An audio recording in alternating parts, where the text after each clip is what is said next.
ಅವರು ಕಡೆಯಿಂದ ಏನೇನು ನಮಗೆ ಮಾಹಿತಿ ಕೊಡಬೇಕು ಹೆಣ್ಮಕ್ಳ ರಕ್ಷಣೆಗೆ ಅದನ್ನೆಲ್ಲ ಹೇಳಿದ್ದಾರೆ. ನಾವೆಲ್ಲ ಚರ್ಚೆ ಆಗಿ ಮಾಡಿ ನಾವೆಲ್ಲರೂ ಕೂತ್ಕೊಂಡು ಚರ್ಚೆ ಮಾಡಿ ಆ ಮಹಿಳೆಯರು ಕಲಾವಿದರು ಎಲ್ಲರೂ ಇರ್ತಾರೆ. ಅದ್ರಲ್ಲಿ ನಿರ್ಮಾಪಕರು ಮತ್ತೆ ಕಲಾವಿದರೇ ಬಹಳ ಇಂಪಾರ್ಟೆಂಟ್ ಆಗಿ. ಹಾಗಾಗಿ ಅವ್ರನ್ನೆಲ್ಲಾನು ಕರೆಸಿ ಮಾತಾಡ್ತೀವಿ ಅಂತ ಹೇಳ್ಬಿಟ್ಟು ಹೇಳಿದ್ದಾರೆ. ಇಲ್ಲಿ ಚರ್ಚೆ ಆದಾಗಲೇ ಗೊತ್ತಾಯ್ತು ಕನ್ನಡ ಚಿತ್ರರಂಗದಲ್ಲಿ ಯಾವುದೇ ಸಮಸ್ಯೆ ಮೀಟು ಅಂತ ಸಮಸ್ಯೆಗಳು ಹೆಣ್ಣಿನ ಮೇಲೆ ದೌರ್ಜನ್ಯ ಆಗುವಂಥದ್ದು ಯಾರು ಕೂಡ ಅಷ್ಟಾಗಿ ಚರ್ಚೆ ಆದಂಥ ಸಂದರ್ಭದಲ್ಲಿ ಬರಲಿಲ್ಲ. ಅದೊಂದು ಒಳ್ಳೆ ವಿಷಯ. ಈಗ ಒಂದು ಮಾತು ಹೇಳ್ತೀನಿ, ನಮಗೆ ನೇರವಾಗಿ ಹೇಳ್ತೀನಿ, ನಮಗೆ ಕೇರಳದ ಮಾದರಿ ಸರ್ಕಾರ ನಮ್ಗೆ ಯಾವುದೇ ಒಂದು ಕಮಿಟಿ ಮಾಡೋದಾಗ್ಲಿ ಏನು ಬೇಡ. ಮಹಿಳಾ ಆಯೋಗ ಇದೆ, ಅವರಿಂದ ಅವ್ರ ಮುಖಾಂತರ ಏನ್ ಬೇಕಾದ್ರೂ ನಮ್ಮಿಂದ ಮಾಹಿತಿ ತಗೊಳ್ಳಿ.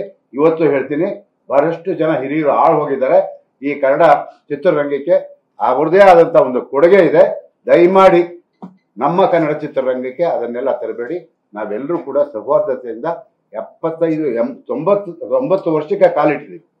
90 ವರ್ಷಕ್ಕೆ ಕನ್ನಡ ಚಿತ್ರರಂಗಕ್ಕೆ ಒಂದು ಇತಿಹಾಸ ಇದೆ. ಹಾಗಾಗಿ ದಯಮಾಡಿ ಯಾರಿಗೆ ತೊಂದರೆ ಆದ್ರೂ ಯಾವುದೇ ಇದರಲ್ಲಿ ಮಹಿಳೆಯರಿಗೆ ಅಂತ ಅಲ್ಲ, ಕೇವಲ ನನ್ನ ನಿರ್ಮಾಪಕರಿದ್ದಾರೆ ಅವ್ರಿಗೂ ತೊಂದರೆ ಆಗುತ್ತೆ.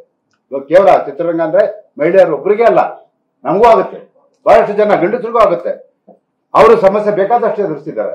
ಹಾಗಾಗಿ ಯಾರೇ ಒಂದು ಸಮಸ್ಯೆ ನಮ್ಮ ಹತ್ರ ಹೇಳ್ಕೊಂಡ್ರೆ ಖಂಡಿತವಾಗಿ ನಿಮಗೆ ನ್ಯಾಯ ಒದಗಿಸ್ಕೊಡುವಂತ ಕೆಲಸನ ನಾವು ಮಾಡ್ತೀವಿ. ಧೈರ್ಯವಾಗಿ ಹೇಳ್ಬೇಕಷ್ಟೇ.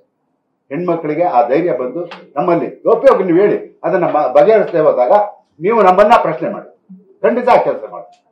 ಯಾಕೆಂತ ಹೇಳಿದ್ರೆ ನಾವು ಹುಟ್ಟಿರೋದು ತಂಗಿರ ಜೊತೆ ಅಣ್ಣ ತಮ್ಮಂದಿರ ಜೊತೆ. ನಮಗೆ ಆ ಒಂದು ಸಂಸ್ಕೃತಿ ಇದೆ, ಆ ಒಂದು ಇತಿಹಾಸ ಇದೆ ಕನ್ನಡ ಚಿತ್ರರಂಗಕ್ಕೆ. ಹಾಗಾಗಿ ಚಿತ್ರರಂಗವನ್ನ ದೂಷಣೆ ಮಾಡಬೇಡಿ. ನಮಗೆ ಮಹಿಳಾ ಆಯೋಗ ಇದೆ, ಅವ್ರು ಏನ್ ತೀರ್ಮಾನ ತಗೊಳ್ಳಿ. ನಮಗೆ ಕಮಿಟಿ ಅನ್ನೋದೊಂದು ಬೇಡ. ಯಾಕೆಂತ ಹೇಳಿದ್ರೆ ಈಗಲೇ ಸ್ವರ್ಗೋಗಿದೆ, ಕನ್ನಡ ಇಂಡಸ್ಟ್ರಿ ಸ್ವರ್ಗೋಗಿದೆ, ಉದ್ಧಾರ ಆಗ್ತಾ ಇಲ್ಲ. ಅದ್ರ ಬಗ್ಗೆ ಆಲೋಚನೆ ಮಾಡೋಣ. ಹಾಗಾಗಿ ಕಮಿಟಿ ಯಾವುದು ಬೇಡ. ದಯಮಾಡಿ ಮಹಿಳಾ ಆಯೋಗ ಇದೆ, ಅವ್ರು ಯಾವುದೇ ಆದೇಶ ನಮ್ಗೆ ಹೊರಡಿಸಿದ್ರೆ ಅದನ್ನ ನಾವು ಮಾಡ್ತೀವಿ. ಯಾಕೆಂತ ಹೇಳಿದ್ರೆ ಕಮಿಟಿ ಮಾಡಿದ್ಮೇಲೆ ನಿಮ್ಗೆ ಹೇಳ್ತೀನಿ, ಚಿತ್ರರಂಗಕ್ಕೆ ಬಹಳ ತೊಂದರೆ ಸಿಕ್ಕಾಕೊಂಡು. ಹಾಗಾಗಿ ದಯಮಾಡಿ ನಮಗೆ ಆ ಕಮಿಟಿ ಬೇಡ.